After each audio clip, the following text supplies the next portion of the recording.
So we're going to go through the sinfonia and look in detail at the devices that Stravinsky's used to update this music. Some people call it recomposition. He's taken a Baroque piece of music and added his own spices, really. That's what it looks like to me. He has abrupt dynamic contrasts.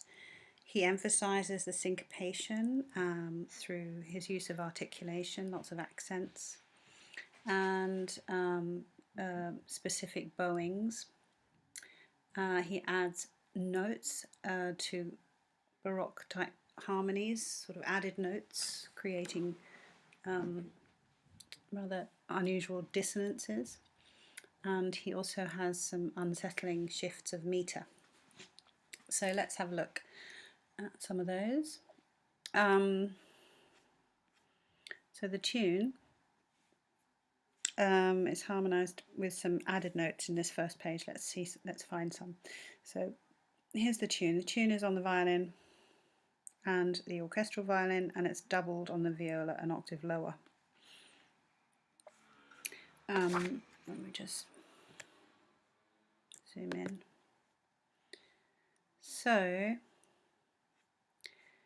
so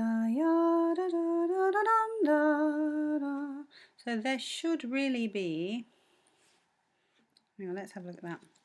Where I've written WN, that means wrong note. So this C here on the viola is a wrong note in the chord, and it's also in this viola part. This horn C as well is a wrong note. And I say they're wrong notes because the prevailing chord is a G chord. So there is an added C in that G chord.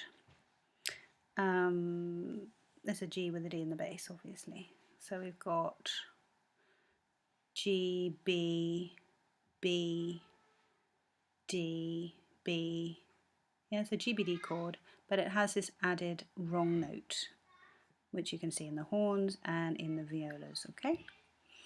The next wrong note is here. Well, it's sort of like a wrong chord, actually. It should really be, in the original, it was a chord 5-7, but he's messed with the harmony and he uses a sort of A, C, E, G chord, which is like a 2-7, and it just sounds a bit odd. It makes it sound a bit wrong, deliberately wrong. So that's like a sort of a wrong type of cadence. It's non-functional, really. But it still sounds almost right because you get this 5-1 feeling with the D to the G here. And the tune is very dominating, so the tune kind of drags you along and you think it's right. The next wrong note is this A in the violin part. I've highlighted it. The chord here is a G, so you've got GBD. That's a D. So it should be a G chord, and then there's a passing bass note, F sharp, which is quite nice. But this A is definitely a wrong note. And the other thing that's not a Baroque device really is to use these open strings, G, D and A, triple stops. There.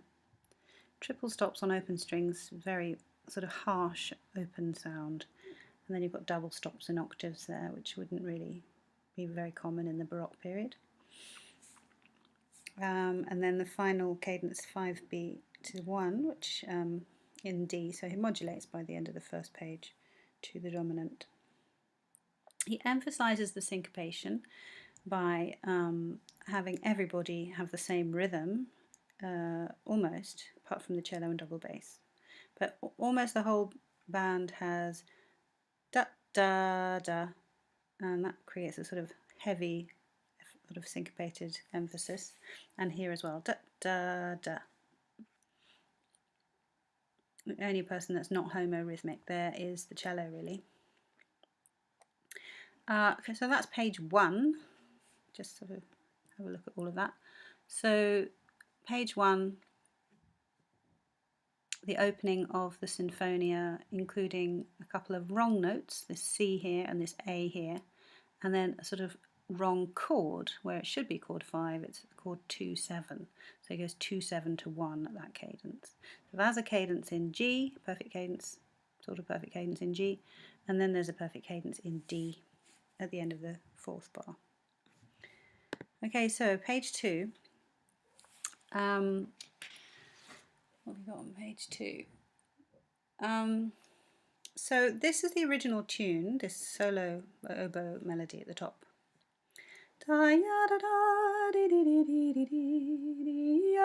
Little sequential melody. Where's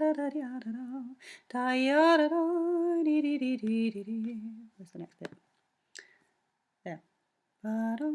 Okay, so the thing that Stravinsky adds is this imitative bassoon line here, free imitation because it's not exact, and this is added by Stravinsky, and it sounds a bit wrong. It sounds a bit wrong deliberately because of the tritone in bar 7 beat 3. See there, bar 7 beat 3. That's a C sharp and that's tenor clef, so that's a G there on the bassoon. So G and C sharp is the tritone.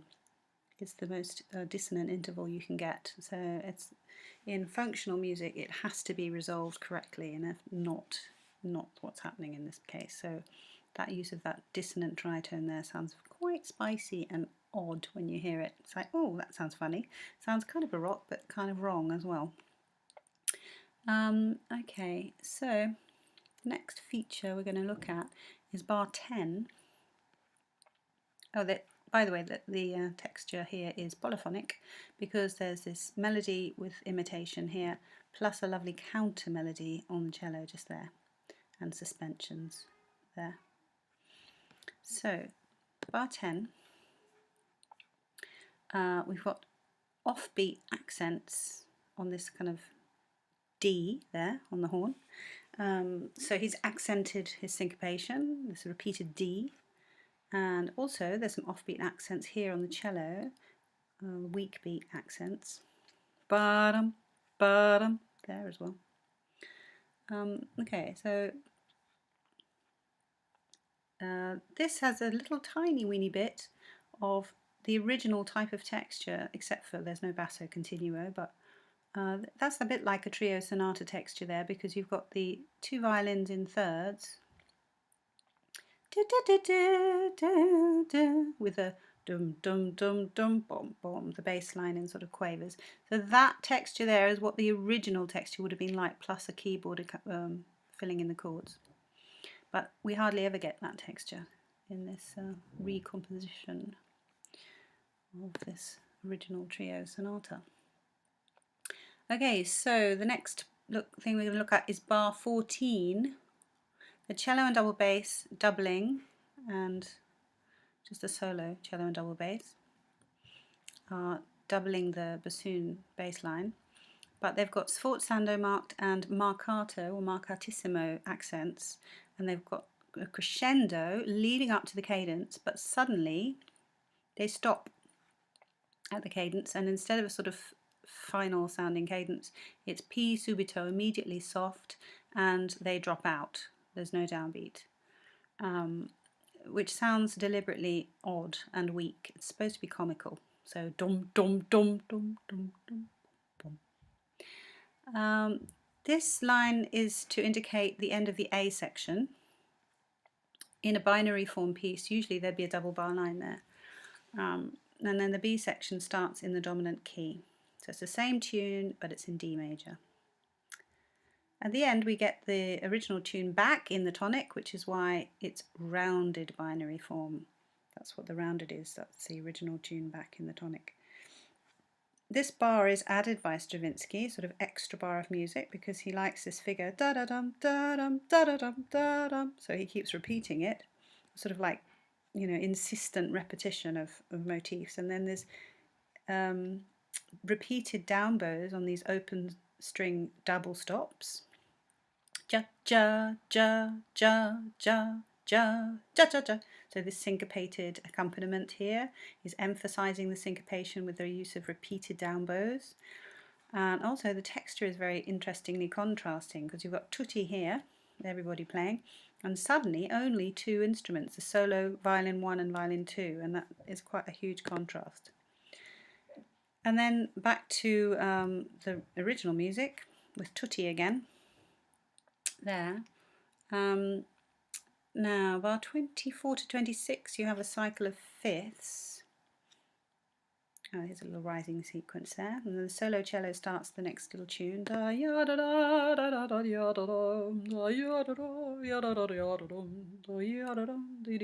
this is the original Baroque tune. It's a typical Baroque sort of sequential melody that's accompanied, harmonized by a cycle of fifths. Of course, Stravinsky is going to add lots of dissonances to this cycle of fifths to make it more interesting, more 20th century and neoclassical. So the dissonances I want you to focus on are this one. Ignore that, that's a bit of a mistake. This C sharp here, clashing with the D major chord, creates a major seventh, the C sharp.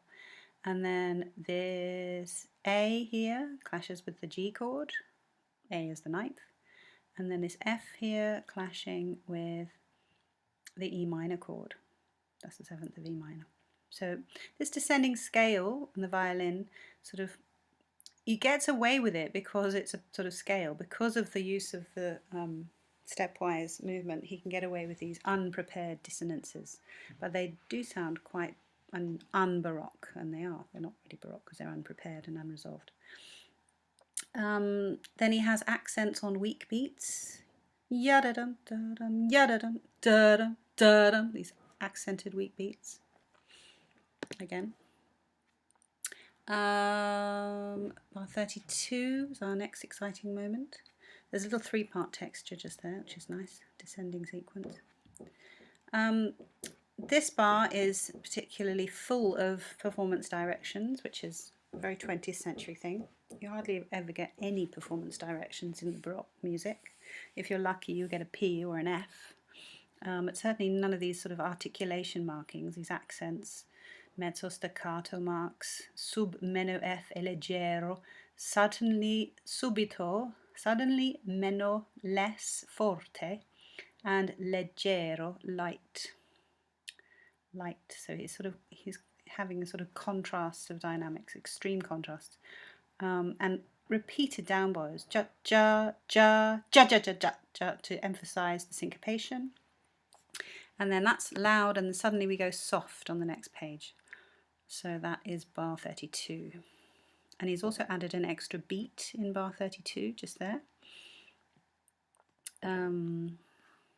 Because he wants to unsettle the meter, to sort of trip you up.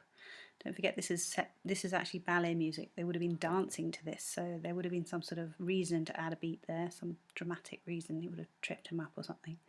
And then the main theme comes back. This is the return of the A in the tonic key, but because of this extra beat being added, it delays the beginning of the theme, meaning that we don't get an upbeat. So there's no dum da da da, let's just go da da da da da da, and the tune is on the French horn, which is a very odd instrument to give the melody to. So you wouldn't do that in the Baroque period because horns didn't play all those chromatic notes. In the Baroque period, they just played the harmonic series and notes that they could get. So giving the tune the horn is a 20th century thing to do. And it's also odd that when the tune comes back, it's not sort of tutti, it's not the whole orchestra. He delays the whole orchestra for 2 bars and they come in here. So the tutti is late. Okay, so we're up to bar 37 to 39. This is like a fake Vivaldi section. As a descending sequence, this bit again, descending sequence, sort of harmonic sequence, but he's really messed about with the harmony this time. And he gets away with it because of this sort of texture of repeated quavers, which sounds like Vivaldi, and the kind of sequential bass line, dun dun dun dun dun dun dun dun dun dun dun dun dun dun dun. But there are so many wrong notes in this section, it's not even funny. That's why I've written cycle of fifths, question mark, because it's not really. best I can analyze it is that this is an A minor 9 chord for two beats, whole bar, and then E minor 7, and then A minor 9, D9, G. Well, that's my best analysis at the moment, with all sorts of added notes. I mean, the most obvious wrong note is the B, this B, which is played at the top of the viola part, and also here in the viola part. Clashing here, B to C, as you can see, and B to C, very dissonant clashing, ninth there. Okay, so in bar 42, forte is marked on the last two semiquavers of the bar, emphasizing the syncopated effect of bar 42. Well, there's 40, so I guess 42 must be there. Okay.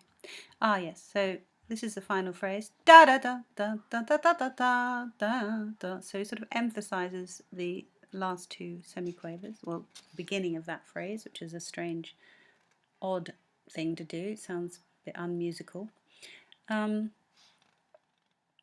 then the final phrase, he does the same thing he did at the end of the A section, which is to pretend he's crescendoing towards the finish and then suddenly go P subito, quiet, and a decrescendo, and drop out some of the instruments to have a sort of quiet